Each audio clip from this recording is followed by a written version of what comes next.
Adelante, Silvia.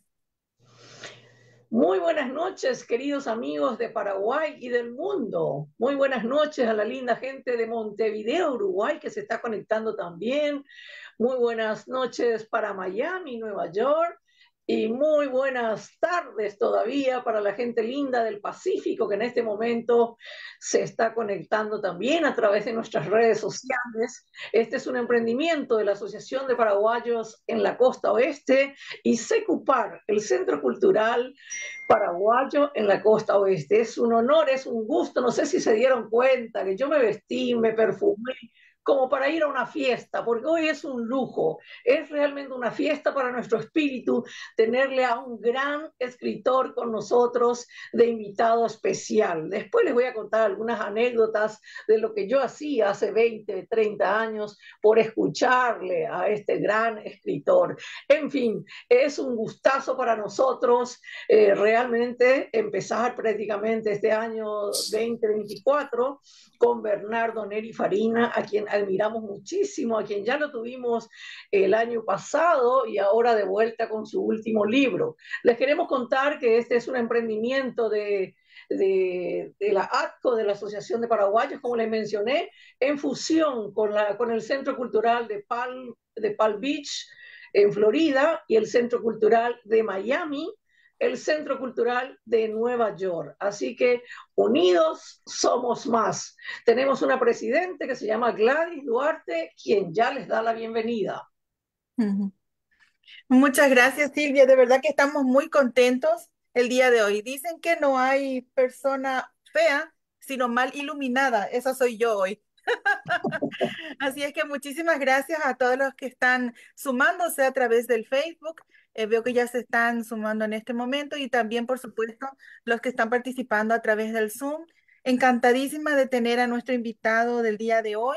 Y como ha dicho Silvia, mi nombre es Gladys Duarte, presidente de la Asociación de Paraguayos en la Costa Oeste y también del Centro Cultural Paraguayo en la Costa Oeste, en la que tenemos en cuenta nuestra misión y visión, la de conservar la identidad paraguaya, transmitir la artesanía, el lenguaje, el dulce guaraní, el folclore a las nuevas generaciones e hijos de paraguayos y en donde se pueda apoyar a los talentos artísticos con becas, intercambios de capacitación y sobre todo conocer a estos grandes talentos de nuestro país y hacerlos conocer hasta donde se pueda. La tecnología nos lo permite y eso es esencialmente muy, muy importante para nosotros que estamos lejos de nuestro terruño. Pero sin más preámbulos, paso nuevamente la palabra a mi compañera Silvia López, que es nuestra directora de comunicaciones y prensa de la APCO. Bueno, qué gusto, como les decía, pero como yo sé que hay personas que están realmente muy ocupadas. Por ejemplo, tenemos a la vicecónsul que está precisamente en este momento en un evento, pero quizás pueda darnos un saludo ahora antes de empezar su reunión. ¿Estás allí, Nancy? Sí, También, sí, también le señor, sí estoy. Le agradezco un ratito, estamos todos aunque sea, ocupados no, allí. sí, no queríamos dejar pasar esta oportunidad nuevamente, agradeciendo siempre y celebrando la iniciativa que tiene la asociación y en conjunto con con todos los miembros que nombraron, ¿verdad? De acercar a nuestra comunidad aquí tan lejitos que estamos, ¿verdad? De una persona de dilatada trayectoria, galardonado, perdón, mejor dicho, el señor Bernardo. Un placer, un gusto y muchas gracias. Gracias por seguir haciendo esto y por acercarnos cada vez más a nuestro país y que sea exitoso esta reunión. Muchas Muchas gracias. gracias a ustedes Disculpen también. que no podamos participar el consulado completo, pero se nos junta con otra actividad. Muchas gracias. Bueno, hasta pronto, gracias. Muchas Hasta gracias, pronto. Nancy. Muchas gracias. Un gusto. Bueno, yo quiero que Gladys lea una partecita, por lo menos sintética, para las personas extrañas que se están sumando aquí, y que no saben quién es Bernardo Neri Farina. Así que después les voy a contar quién es mi amiga que desde Montevideo, Uruguay, se conectó muy ansiosa. También tenemos la suerte de contar con otros escritores. Está Norma Raquel López Jara, que es un encanto, ya estuvo con nosotros. También está Eduardo González, a quien le vamos a tener muy pronto. Y está Lisa Walter, desde Colombia, una escritora encantadora. Hace unos días estaba en Suiza y hoy me dice que está en Colombia. Más allá de las diferencias de horario, se pusieron las pilas y están aquí, así que agradecemos muchísimo. Está Hugo, que no sé cuál de los Hugo será, pero bueno, qué contentos, qué felices estamos de poder tenerlos a todos con ustedes. Así que Gladys, comentanos un poquito, ¿quién es Bernardo Neri Farina? Con mucho gusto, Silvia. Periodista, escritor y docente universitario, es académico de número de la Academia Paraguaya de la Lengua Española, correspondiente de la Real Academia de España, actual miembro del PEN, Club Internacional Paraguay, fue presidente de la Asociación de Escritores del Paraguay, es actualmente columnista del diario ABC Color, tiene múltiples libros publicados y por supuesto vamos a hablar de uno de ellos, el más reciente en este momento, que es a su ficción. Dictó conferencias sobre literatura e historia del Paraguay, tanto en Paraguay y en países de América, así como de España y Portugal. Dirigió colecciones de libros sobre literatura universal, literatura paraguaya, el pensamiento universal, historia del Paraguay y biografías de personalidades paraguayas y universales para editoriales y periódicos locales. Fue director de varios medios masivos de comunicación y tiene una prolífica y abundantes distinciones hacia su persona y hacia su trabajo. E iremos conociendo mucho más de él a través de los relatos alegóricos de Silvia Campos, por supuesto, y también conociéndolo personalmente a Bernardo Neri. Adelante, Silvia.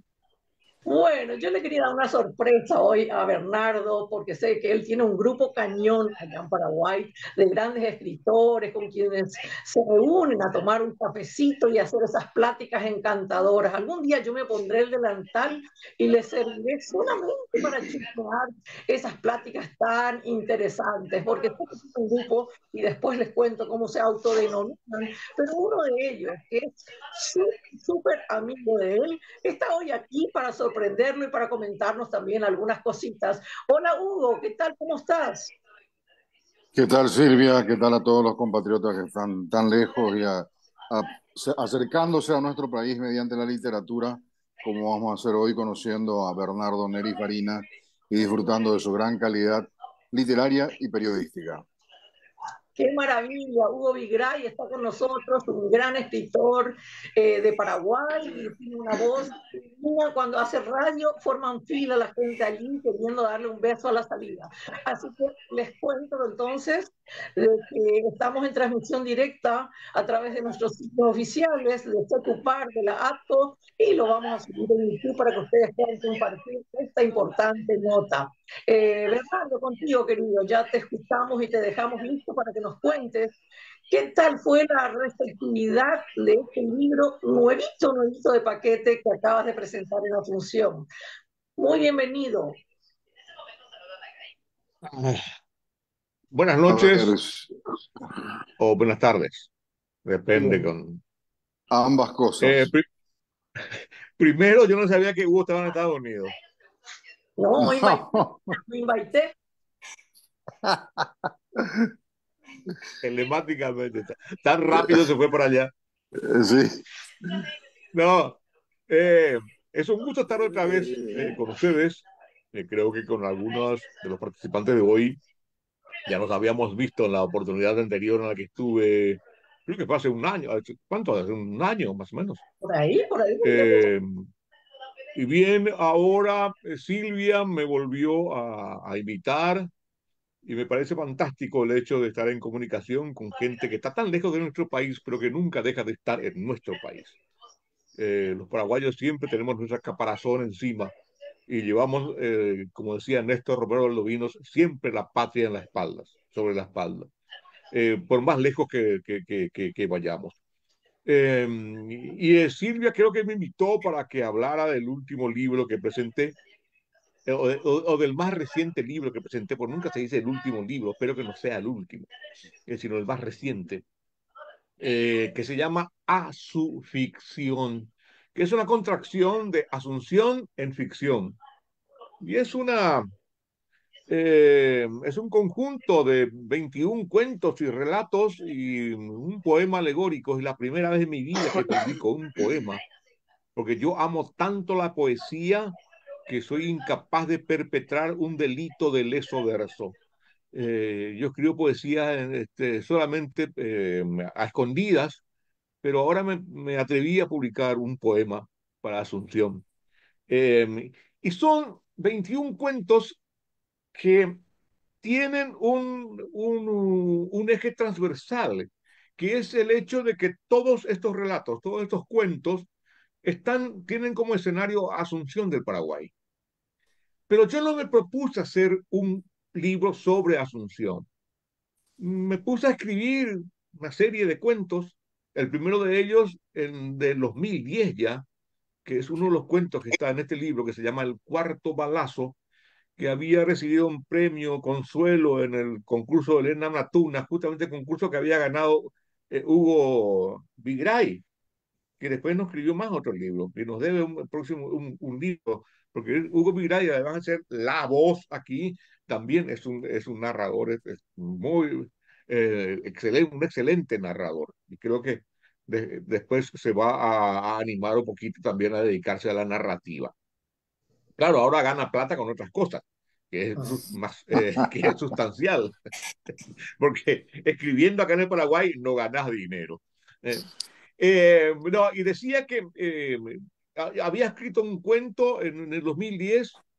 Mi primer libro de cuentos fue Los Pecadores del Vaticano, que había publicado en el 2006, que hasta ahora tiene 3 ediciones y sigue rodando por ahí, y tiene ya bastantes referencias internacionales. Varios de los cuentos de los pecadores vaticanos están en antologías internacionales, pero yo tuve un largo lapso en que dejé de escribir narrativa, tanto cuentos o novelas, porque me identificaron mucho con el tema del ensayo histórico. Había escrito un libro que se llama El Último Supremo, la crónica de Alfredo Stroessner, que es una amplia biografía de Stroessner y el electronismo, y ese libro me marcó un poco y hizo que la gente me identificara con ese tipo de libros. Yo después de escribir El Último Supremo dije, nunca más voy a volver a escribir sobre Stroessner, estoy harto, me llevó casi 24 años todo ese proceso de la escritura de ese libro. Pero pasaba que el libro tuvo cierta trascendencia y las editoriales me pedían más libros sobre Stroessner, y inclusive algunos me hacían algunos adelantos de dinero para escribir libros sobre Stroessner. Entonces seguí escribiendo libros sobre Stroessner y sobre otras cosas históricas.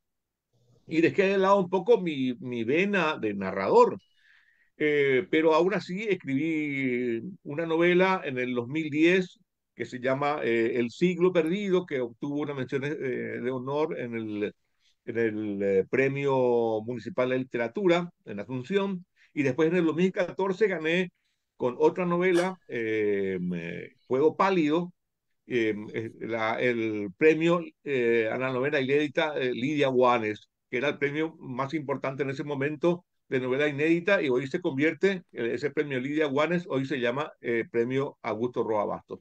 Ese libro, Fuego Pálido, sí me devolvió mi estatura de narrador. Ese libro lo presenté tanto en Madrid como en Lisboa, en la Facultad de Letras de Lisboa.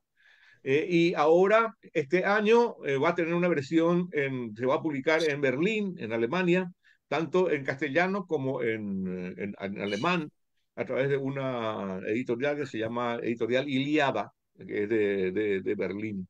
Eh, Eso fue en el 2014. Quiere decir que desde 2014 hasta el 2024 no había tenido nada trascendente en narrativa. Sí, en otros tipos de libros, pero yo quería seguir haciendo narrativa.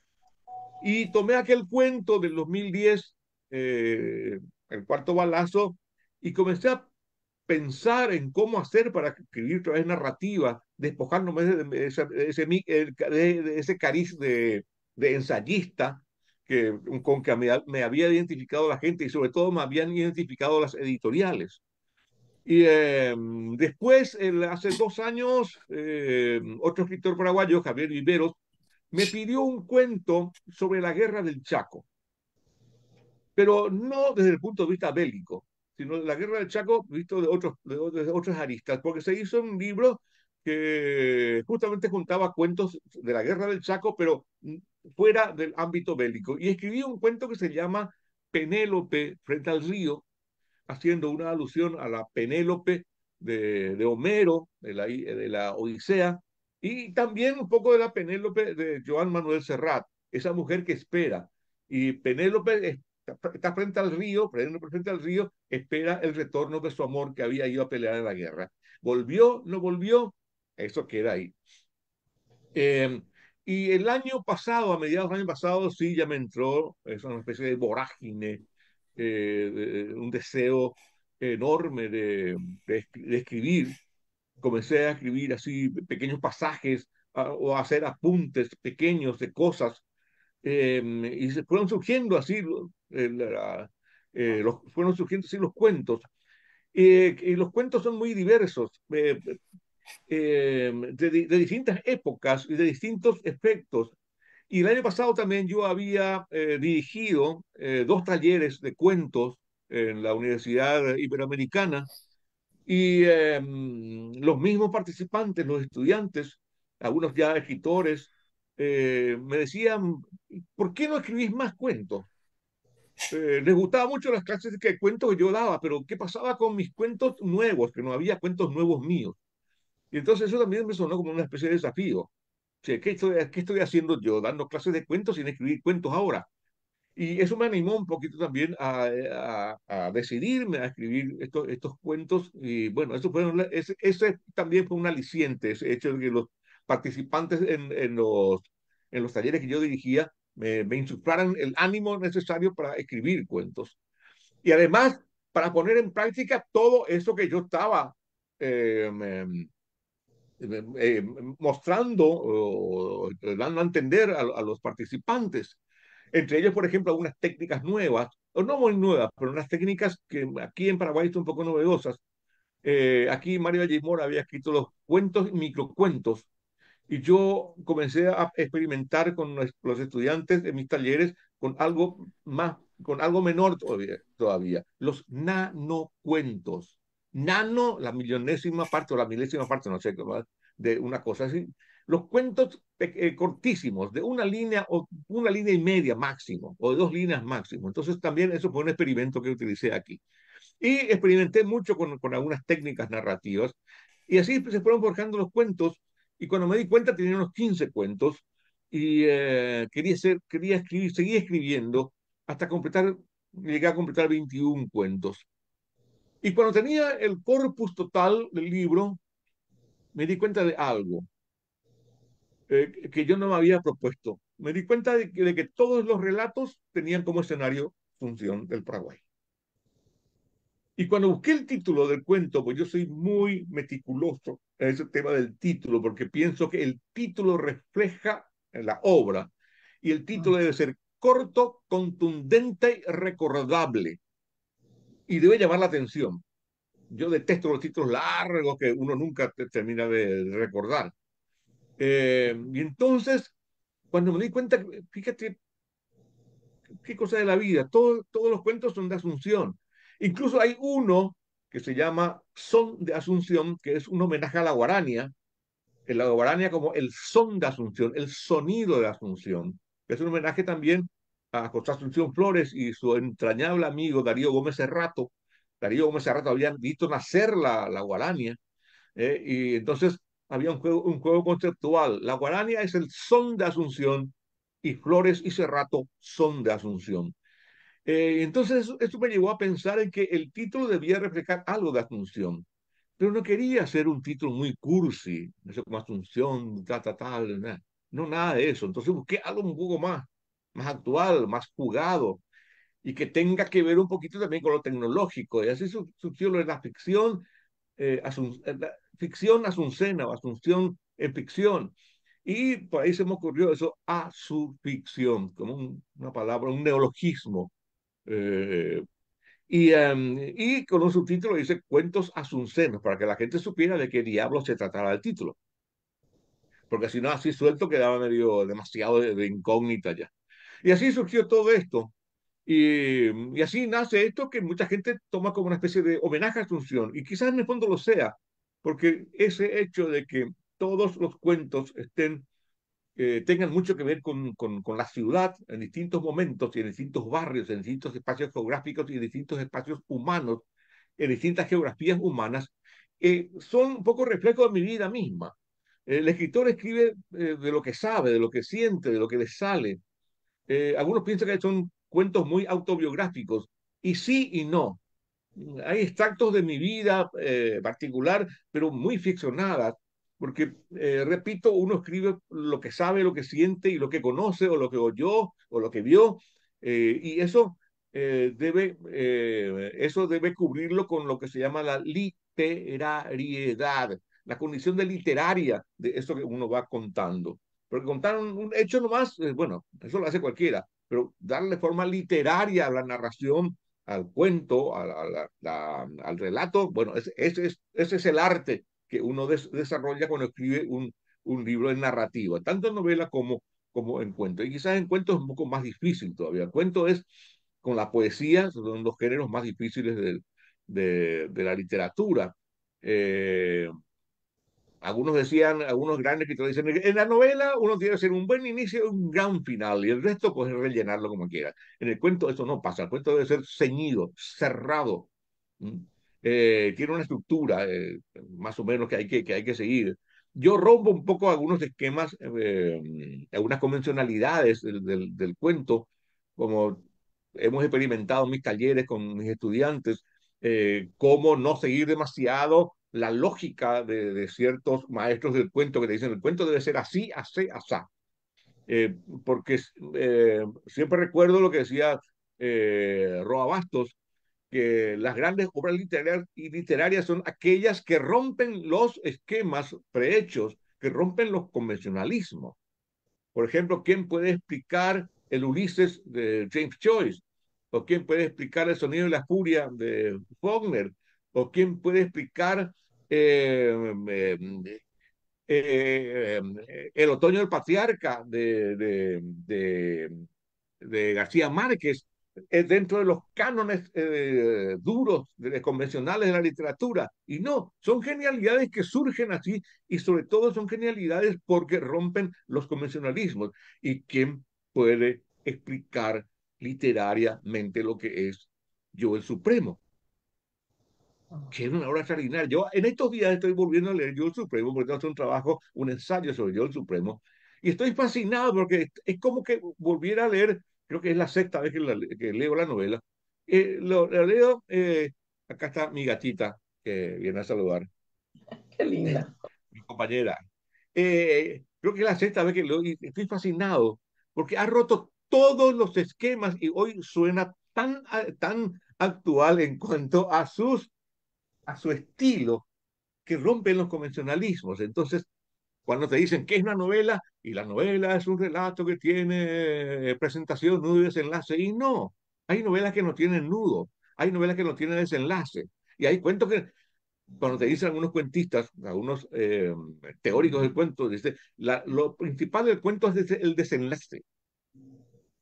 Y Roa te muestra cuentos de Chekhov, cuentos de Poe, o cuentos de Gogol, cuentos de Faulkner, que no tienen desenlace.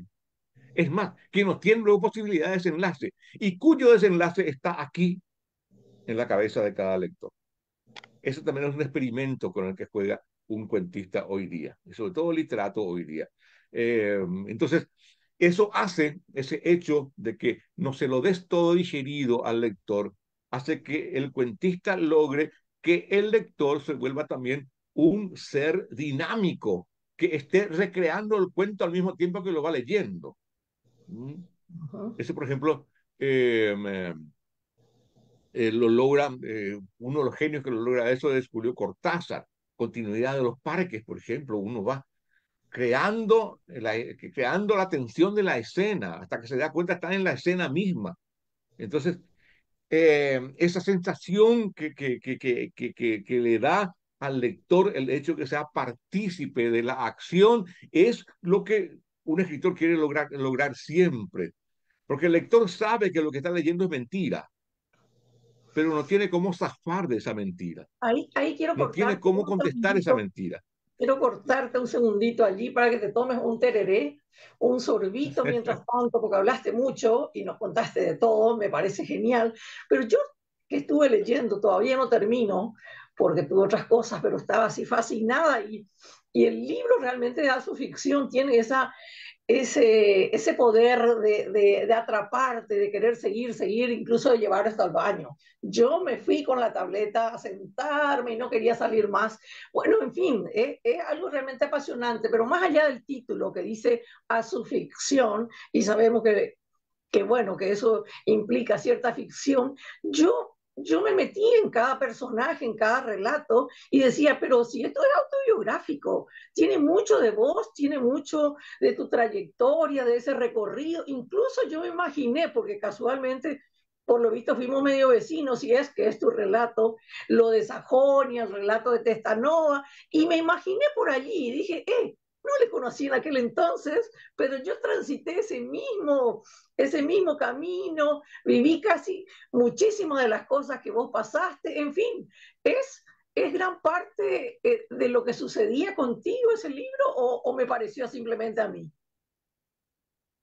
En algunas cosas sí. Un amigo me dijo hace poco, un escritor, me dijo, che, tu vida es muy parecida a la mía, me dice. ¿Y por qué? Y por todo, sobre todo en el primer cuento, eso que narras me pasó a mí mismo. Pero yo no quise matar el sortilegio, no lo quise decir, es mentira todo lo que yo escribí. Ese personaje es la conjunción de varios personajes y soy un poco yo en algunas cosas, pero no todo. Pero es así, es eh, una mentira que llega a ser verdad en la mente del lector. Porque son varias verdades juntas, son pedazos, retazos de verdades que no llegan a ser una verdad completa. Esos retazos de verdades, pequeños retazos de verdad, constituyen una gran mentira que tiene el poder de fascinar y de hacer creer al lector que eso es realidad, que eso se vivió y que eso existió. Juan Cruz, el gran escritor español, decía en una obra literaria, todo parece verdad, porque todo ocurrió. Todo lo que se narra hoy en una novela o en un cuento ocurrió alguna vez en alguna parte, en algún lado o con alguien.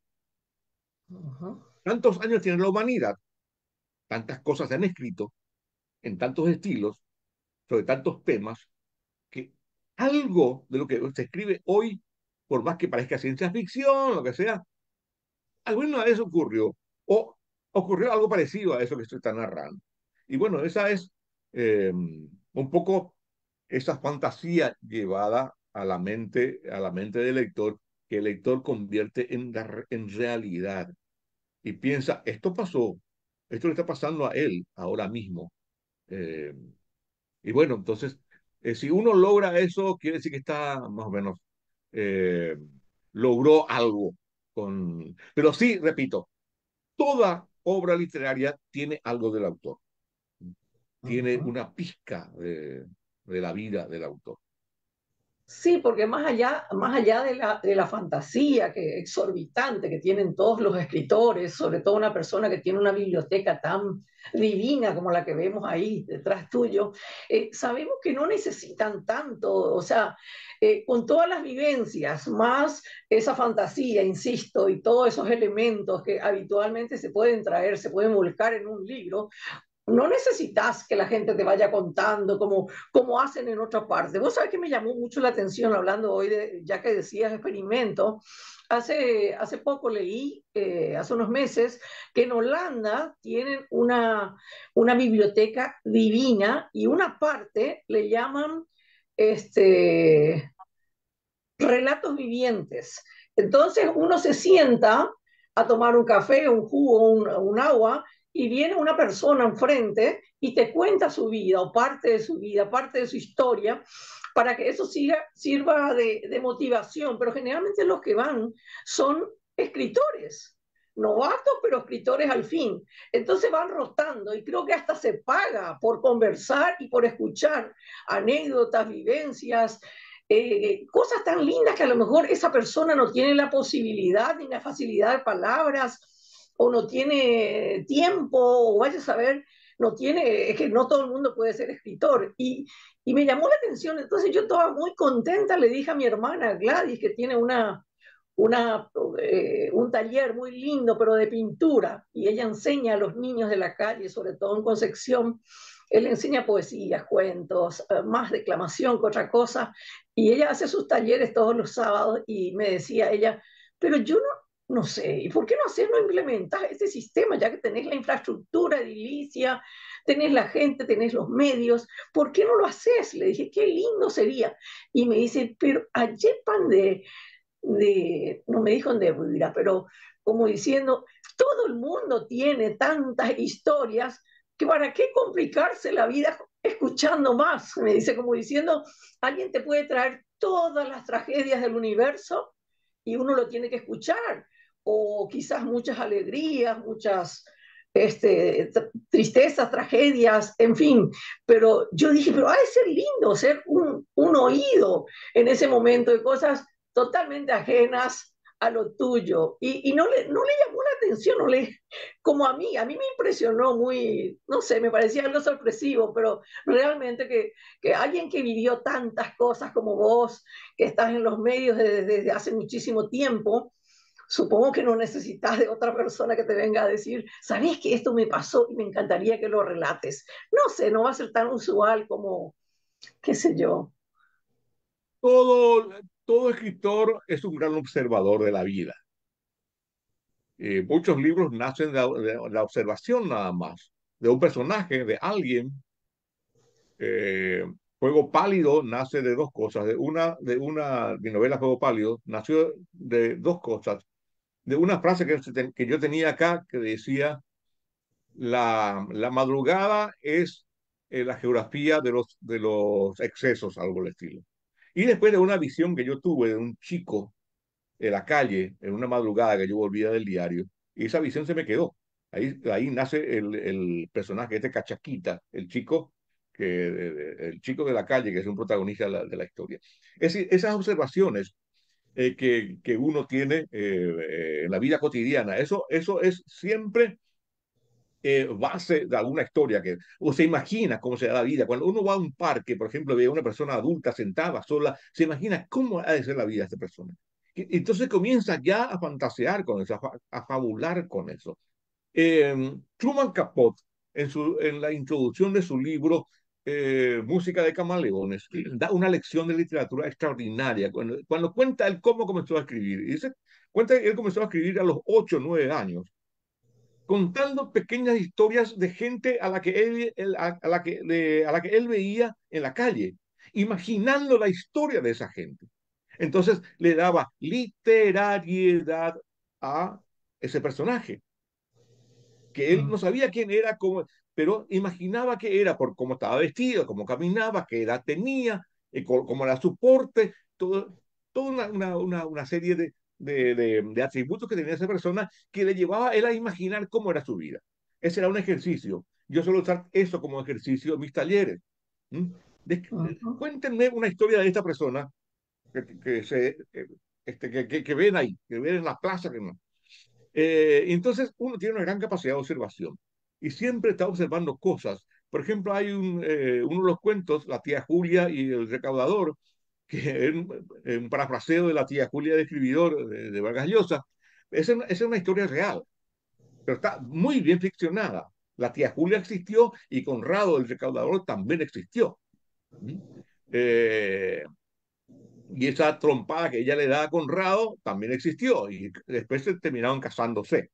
Ese tipo de cosas que uno toma de la realidad, de lo que ve, y lo convierte en hecho literario. Entonces, todas esas vivencias que tiene, uno vive en comunidad y entonces va captando lo que oye lo que ve.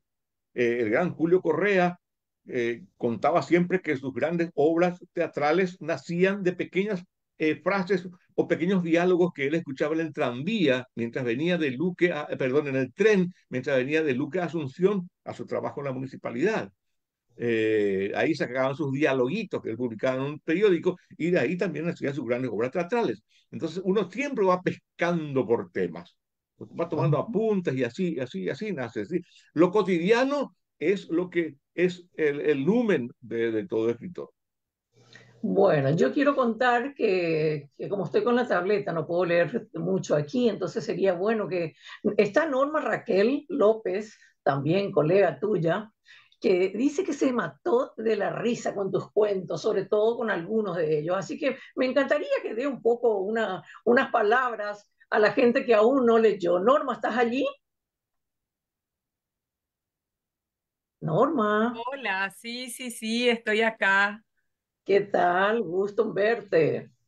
Igualmente, un placer saludarlos. Estuve en la presentación La de Norma Cota, sí. Bernardo. Sí, y bueno, me encantó la presentación. En primer lugar, por eso quiero felicitarlo públicamente, porque fue genial poder escuchar todo aquel estudio que hicieron quienes lo presentaron ese día. Pero además me deleité con las obras y cada obra es absolutamente impredecible en su contenido, en su lógica. En algunas se mete el guaraní también, hay como elementos del pueblo y bueno, sobre todo conecta mucho con el sentimiento. Yo me sentí identificada con cada personaje que iba leyendo y justamente puse el comentario ahí y me destrozó el cuento Valentina y el cuchillo del carnicero que terminó así, o sea, terminé espantada por lo que puede generar un hecho eh, escrito en un momento de enojo y demás, ¿verdad? O sea, toda la descripción, todo, más allá de la narración en sí, el juego literario que envuelve todo ese proceso, bueno, es fascinante. Por otro lado, Anhelo de tus ojos me mató de risa, porque además el Eso es autor ahí se biográfico, sí, eso es biográfico y real. Me pasó. Qué entonces, lindo que el estés autor ahí. ahí se presentaba, el autor se presentaba y mencionaba su apellido. Entonces dije yo, dije, o esto es un juego de palabras o bueno, o efectivamente pasó, por supuesto. Uno cuando escribe puede recrear las historias, pero era genial, era como reírse de uno mismo, ¿verdad? Y bueno, disfruté en cada uno mencionar solamente estas obras por comentarlo, o comentarlas, mejor dicho. Felicidades. Gracias, Norma, por Gracias, gracias, acompañarnos Nora. hoy. Muchas Qué gracias. lindo, qué lindo que puedan estar colegas, porque a esta hora algunas ya se ponen a dormir. Pero bueno, yo sé que hay varias personas seguramente que están enviando mensajes y saludos. Quizás Gladys pueda leer alguno, de alguna que quiera hacer alguna participación, no sé, porque yo no estoy viendo. Así que podés ayudarnos, Gladys. ¿Hay algún comentario? ¿Hay alguien que quiere compartir algo? Bueno, hay Eh, varios saludos como de Melisa Medina, Teresa Rojas, Estefana Vera. Simplemente dice que es un placer escuchar a Neri. Y también Oscar Patiño Riveros dice un gusto escuchar al maestro Bernardo Neri Farina. Así es que tenemos esos comentarios de momento por aquí. Qué maravilla. Bueno, nos alegra mucho de que estén allí, que sean parte. Yo realmente me sentí tan contenta, tan halagada que invité a escritores de México, de Perú, de Chile, que se van a conectar. Me comentaron de que verían en diferido, por así decirlo, por sus tiempos y por los horarios. Por eso me llenó de satisfacción que una querida amiga, Lisa Welter, esté hoy con nosotros. Ella también es una gran escritora y está conectada desde Colombia. Qué maravilla. Graciela Ceballos también escribe lindísimo. Ella es de Uruguay y sin embargo me dijo, vos sabés que tengo un poema escrito al Paraguay. No sé si conoce si conoce Paraguay o simplemente le gustó relatos o a través de alguna persona y me dijo, bueno, yo también escribí cosas sobre Paraguay, o sea, un poema a Paraguay. En fin, y también está con nosotros Eduardo, que va a ser el próximo participante de estas tertulias literarias. Eduardo González nos va a estar hablando de su reciente libro. En fin, gente joven que se va a ir sumando en esta tertulia literaria que lo hacemos con tanto gusto, con tanta satisfacción. Bueno, y sigamos hablando del libro, pero esta vez me gustaría la opinión de Hugo Vigray, gran compañero de esas charlas, de esos cafés con Bernardo, sé que se reúnen cotidianamente, que son amigos desde hace mucho tiempo, y en fin, ¿qué puedes decirnos no precisamente de este material, de lo que significa ser amigo de un grande, simpático, gracioso y tan buena persona, tan buen redactor y que tiene unos añitos más que vos y vivió 1000 vidas? Tal cual, tal cual. Bueno, yo primero tengo que decir, Neri fue mi jefe en el diario Hoy cuando yo empezaba en el año, hacia mitad de los años 80, y luego hemos trabajado en innumerables ocasiones en otros emprendimientos periodísticos. Hicimos radio juntos también. Hicimos un programa de radio que se llamaba Quantum, y que te voy a contar algo que yo conté en el libro Quórum, homenaje, en el quórum, libro digo. Quorum se llamaba. Un, Conté en el libro homenaje a Nila, que una vez le llamamos a Nila López, la hermana de Silvia, una gran escritora y gran compañera, gran periodista, amiga nuestra, que lamentablemente ya se adelantó en el viaje y se fue para esperarnos. La entrevistamos a ella por una cuestión relacionada con su universo literario, y dijo Nila, pero alguien escucha ese programa, ese, porque yo escucho que ellos ustedes hablan de Borges, de William Faulkner, de Gabriel García Márquez, y nos dimos cuenta que Nila López nos escuchaba. Entonces, ¿qué importaba el resto del mundo? Era suficiente elogio para nosotros saber que gente con la calidad intelectual y literaria de Nila López nos escuchaba.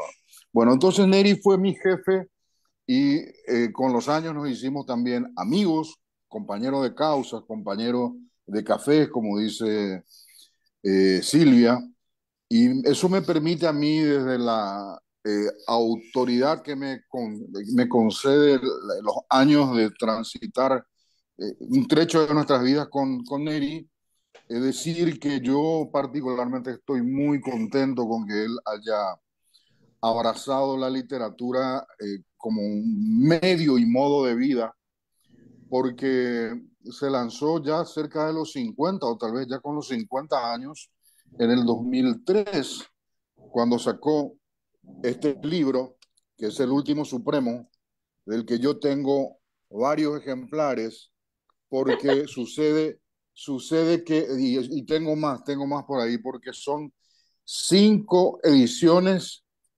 cosa que no pueden contar muchos escritores en el Paraguay, tener 5 ediciones, y sé que se está preparando la sexta, ¿verdad? Un No, libro extraordinario que nos cuenta, este es un reportaje periodístico, porque se llama La Crónica de Alfredo Stroessner, pero es realmente un reportaje porque abarca todos los géneros periodísticos posibles, ¿verdad?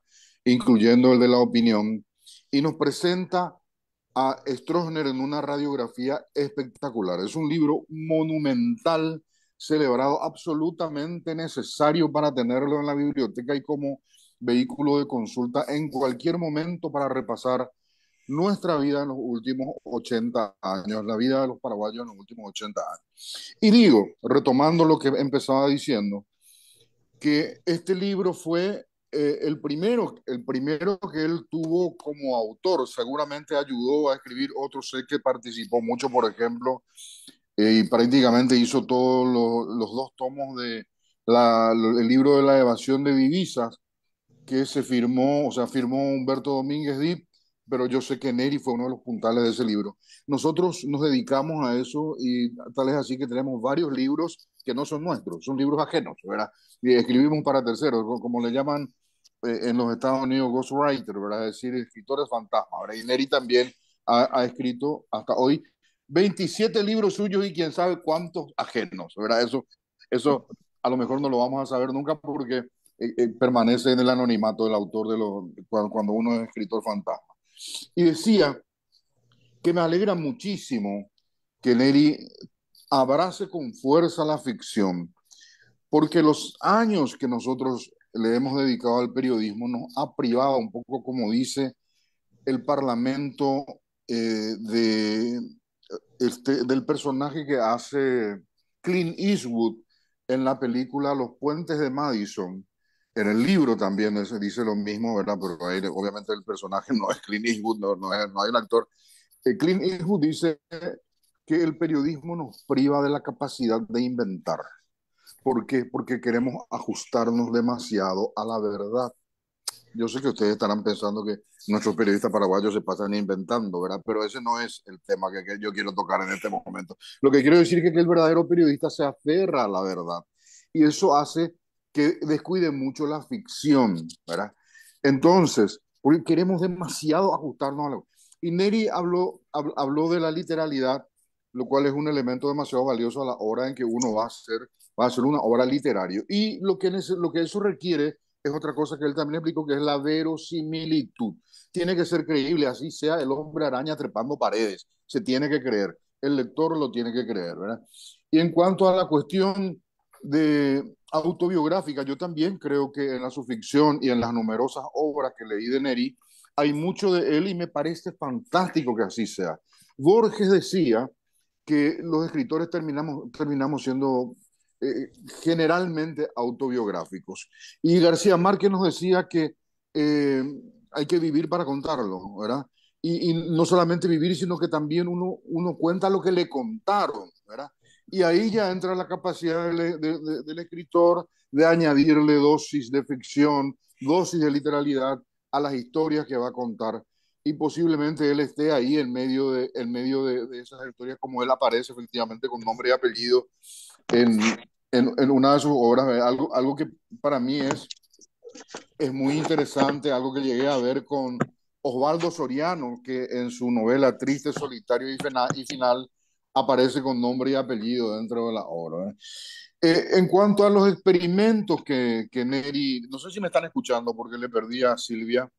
Sí, Si sí, seguimos ahí, ver, seguimos. perfecto. Bueno, perfecto. Bueno, en cuanto a los experimentos, Neri realiza a su ficción un experimento bastante interesante que es que un cuento suyo, casualmente el primero, termina en otro cuento del mismo libro, que es el último cuento del libro, ¿verdad? Entonces, ese es un experimento interesante que yo solo he llegado a ver cosas parecidas dentro de la literatura, llegué a ver en la novela. Por ejemplo, en La tía Julia y el escribidor de Vargas Llosa, donde el que escribía los radioteatros, creo que era el apellido Pacheco, el boliviano, empieza contando una historia de radioteatro, porque el libro se divide en capítulos, ¿verdad? Va el narrador oficial, que es Vargas Llosa, y después entran las radionovelas del escritor de radioteatro, y hacia el final se van mezclando las historias. Se vuelve loco para ser el escritor y mezcla todas las historias que van apareciendo, ¿verdad? Entonces una historia termina en la otra. Y García Márquez también reivindicaba esto porque él contaba que había un personaje de Carlos Fuentes en una de las obras de Carlos Fuentes que desapareció nomás de la novela. Y es un escritor puede cometerlo solamente por un error, porque cada dato, cada cada personaje tiene que tener una razón de ser dentro de un contexto literario, dentro de una obra literaria. No puede no aparecer más, no puede desaparecer, no tiene que cumplir una función y después, en todo caso, desaparecer. Y lo que pasó con este personaje de una obra de Carlos Fuentes es que García Márquez lo agarró y lo puso en una obra suya y le dio una muerte digna, dice él, ¿verdad? Entonces, esos son juegos que los que nos dedicamos a la pasión al apasionante mundo de la literatura con frecuencia cometemos. Entonces yo quiero cerrar con esto diciendo que celebro una vez más este casamiento definitivo de Neri. Bueno, sigue escribiendo columnas periodísticas, ¿verdad? Pero gracias a que un tiempo largo se alejó del periodismo, escribió 27 libros. 27 libros, una barbaridad, habiendo empezado. ¿Cuánto tenías, Neri? 50 tenías cuando escribiste el último Supremo, 50 ¿verdad? y, 52 cuando entregué, cuando terminé, 52, cuando se publicó. Sí. 52. Hay numerosos escritores, entre ellos uno de los que yo más quiero, que es Raymond Chandler, que empezó cerca de los 50 también, ¿verdad? Y varios otros que empezaron mucho más tarde, ¿verdad? Pero el hecho de que Neri haya dejado esa tarea cotidiana de ocuparse de qué va a poner en la tapa, de qué título va a elegir, y todo eso, es un gran titulador, Neri. Me encantó que se refiriera a eso cuando nos contó cuál fue el ejercicio en el que incurrió para titular este libro a su ficción. Y recordé que esa es una de las pasiones que nos unía a él, a Augusto Barreto, a Alberto Peralta, a mí y todos los que formamos parte de aquel gran grupo del diario Hoy, que era entrenarnos con los títulos, pensar en títulos creativos y atrapantes. Así que recuerdo un título de Neri cuando hacíamos juntos La Opinión, el semanario La Opinión. Había una época en que en San Bernardino se tomaba más de la cuenta y alcohol, ¿verdad?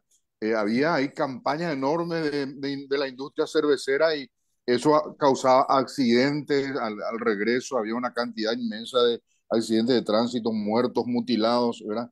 Y Neri alguien hizo una nota sobre el tema del problema de la bebida en San Bernardino y Neri le tituló, para ustedes que hablan inglés, San Beer, por San Bernardino, ¿verdad? O sea, siempre fue creativo para hacer títulos y esto me acuerdo yo porque reitero, es uno de los ejercicios que más nos gustaba, sentarnos en la máquina y tirar ideas, soltar, como diría Moncho Azoaga, una escritora que yo admiro muchísimo y al que quiero profundamente, amigo nuestro, también de San Antonio, también de Sajonia, porque este libro, y con eso voy a cerrar después, ¿verdad? Refiriéndome un poco a este homenaje a Asunción, que es a su ficción, ¿verdad?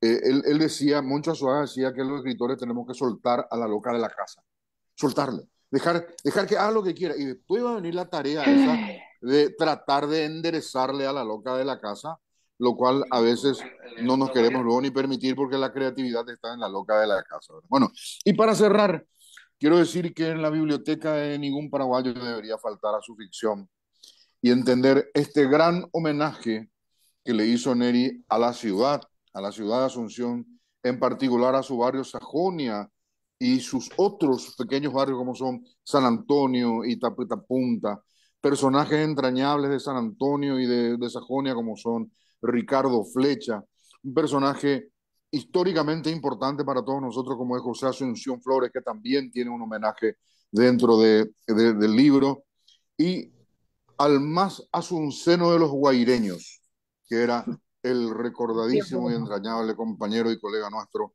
Helio Vera. Un libro importantísimo que no debería faltar en la biblioteca de ningún paraguayo, a su ficción de Bernardo Neri Farina.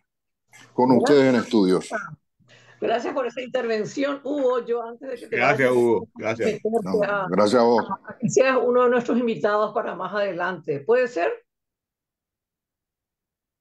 Cómo no, con mucho gusto, con muchísimo gusto. Yo quiero aclarar algo. No es que yo dejé de escribir como dijo Neri, él no vio nomás lo que yo escribo, ¿verdad? Porque todavía no lo publiqué. También me paso haciendo libros para otros, ¿verdad? Pero estoy preparando. No me preguntan qué, porque los escritores somos también muy, digamos que nos dejamos llevar por las cuestiones que tienen que ver con la cábala, ¿verdad? De todo, Y no tiene no tiene García Márquez, por ejemplo, contaba una historia diferente a la que realmente escribía. Y en cualquier momento Neri va a tener la sorpresa de un libro mío para que lo prologue o lo presente, ¿verdad? Una de las dos cosas. Seguro que lo va a prologar. Qué maravilla. Muchísimas gracias por estar. Ojalá, ojalá. Bueno, el tiempo pasa tan rápido acá con ustedes, que son unos campeones de la literatura. Se me traba toda la lengua de la emoción. Cuando él recién comentaba del tema de que hicieron radio, vos sabés que, bueno, todo el mundo sabe que uno se enamora de las voces. Yo no le conocía a ninguno de los dos y recuerdo que decía, pero qué maravilla estas voces y qué lindas cosas dicen. Entonces yo me fui, era tardísimo. El programa de ustedes creo que terminaba no sé si era de madrugada o muy tarde de noche, pero No, yo a creo, la siesta, ese es otro programa, sí. no sé, El No, no, nuestro no. conmigo era a las 7. Neri, lo que pasa, Neri, que se repetía de madrugada. Ah, eso sí, Ella habrá casado.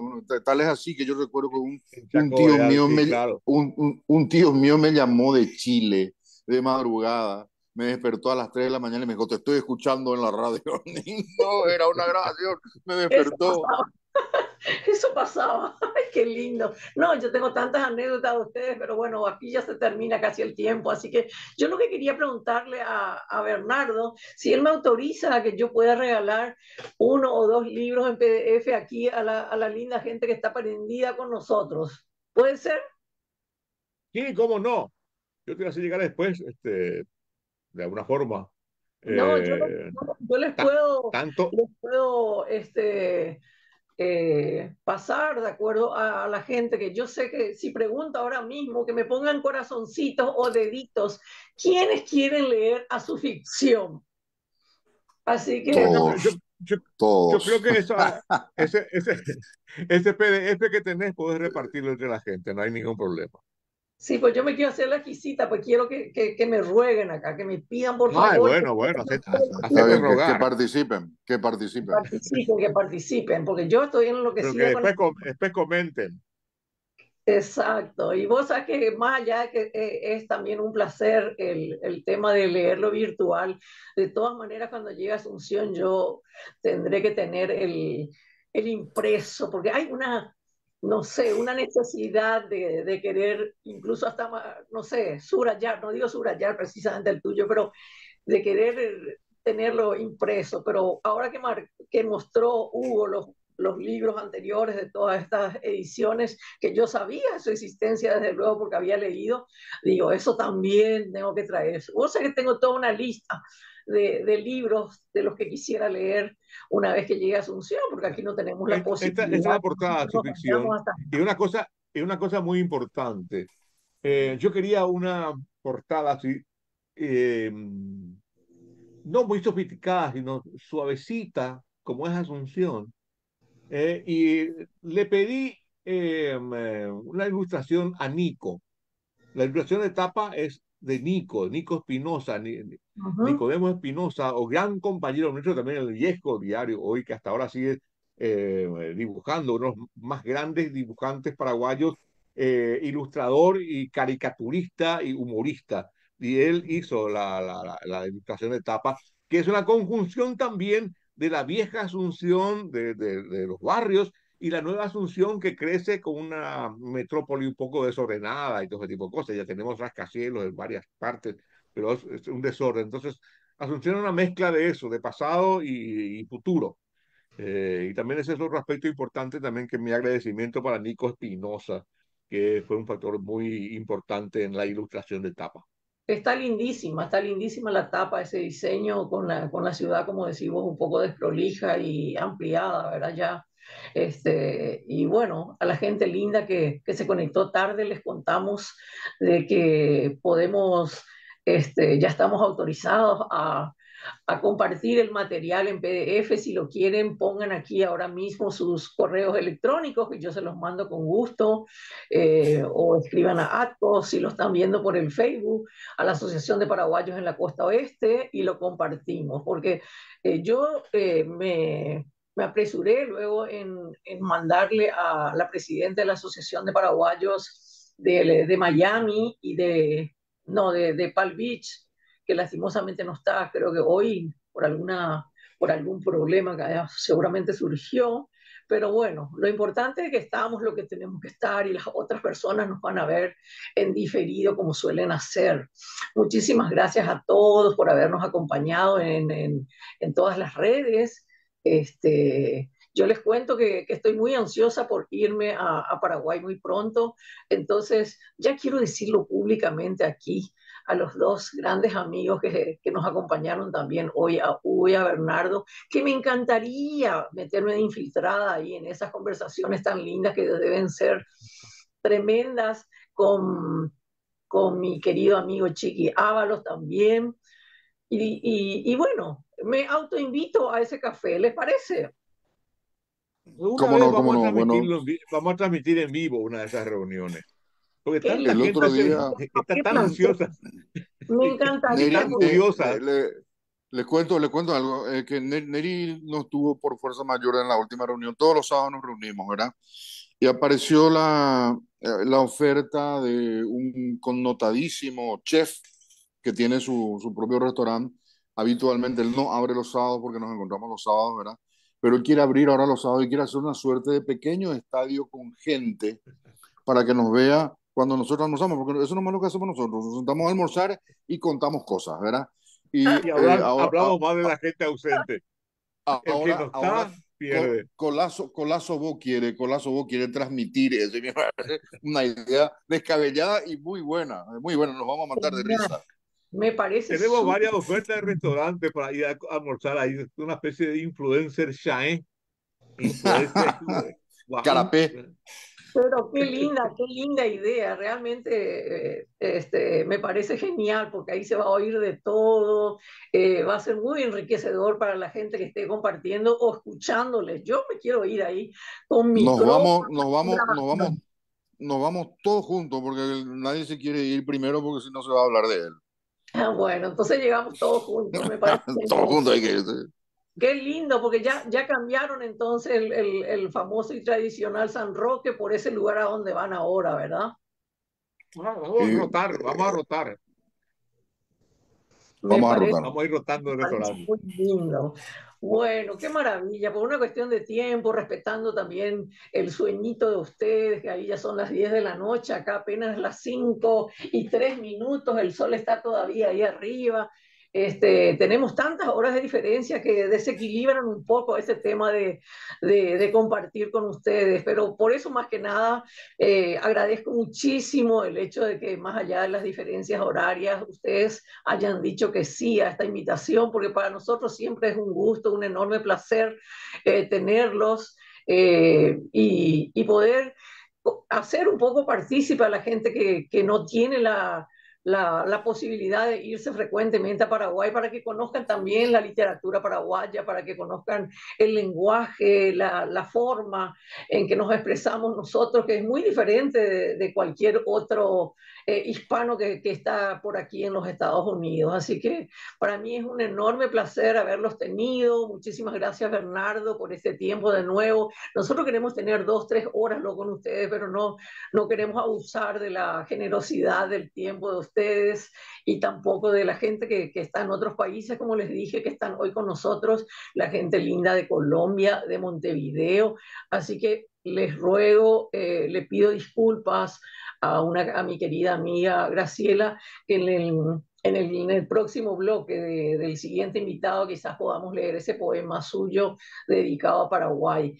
Eh, bueno, esto queda grabado y vamos a seguir transmitiendo, vamos a seguir compartiendo, mejor dicho, en otras páginas de paraguayos en todo el mundo. Estamos aliados con muchas asociaciones, con muchos centros culturales que les encanta, por más de que esto es totalmente atemporal y se lo puedo compartir mañana, pasado y cualquier día. Así que fabuloso que nos hayan estado acompañando. Gladys, ¿quieres decir algo? Vos que estás encargada de las redes. No, sí, tengo un último saludo aquí de parte de Martín Daniel Cardoso. Dice saludos y felicitaciones por este espacio cultural. Él es de Miami, creo, ¿verdad? Sí, es el presidente de la Asociación del Centro Cultural, del Centro Paraguayo Comercial. Es Sí. el que maneja la plata de los comerciantes de Miami. Qué bueno que se haya puesto en contacto y que esté escuchándonos también. Sí, definitivamente. Muchísimas gracias a todos los que se han conectado. Han habido varias personas que han estado entrando y saliendo en el Facebook y que de seguro van a seguir comentando a través de las redes sociales. Mi agradecimiento muy especial para ti, Neri, y gracias por haber estado con nosotros el día de hoy. Te envía un caluroso saludo mi esposo Hermes Ayala. Dice que fue tu vecino a una casa Claro. de casa. Cuando dijo, Hablando del barrio San Antonio, sí, y anoche mi vecino. le estuve leyendo el primer cuento y me dice, Testanova, yo ahí estaba y estaba allí, él estaba Vivía, viviendo. vivía a 3 cuadras de ahí.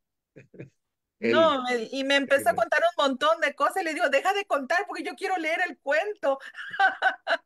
Pero sí, te envía sus saludos. Él quería estar aquí, pero ahora está en el hospital. Pero muchísimas gracias, Neri. Seguro que vamos a tener otro encuentro. Como dice Silvia, nos encantaría tener 2, 3 horas con ustedes, pero queremos respetar los tiempos y también seguramente van a tener más cosas que comentarnos en la siguiente oportunidad. Un abrazo, Neri. muchas gracias cuando gusten. Saludos a todos y gracias por la presencia y por las palabras. Muchísimas gracias, Neri. Hasta pronto. Nos vemos muy rápidamente porque Pepe es un agenda y me voy a ir a buscarles a todos los muchachos que se autodenominan en el chat los irresponsables. Miren qué simpático. Hasta eso me Muy, enteré porque llegan los chismes tan lejos. Gracias, gente linda, por haber estado ahí, a todos los escritores, por también conectarse y unirse a nosotros. Les mandamos un beso grande desde aquí, desde Los Ángeles, California. Hasta pronto. Muchas gracias. gracias, hasta pronto. Chao, chao. Chao, chao, chao. Muchas gracias.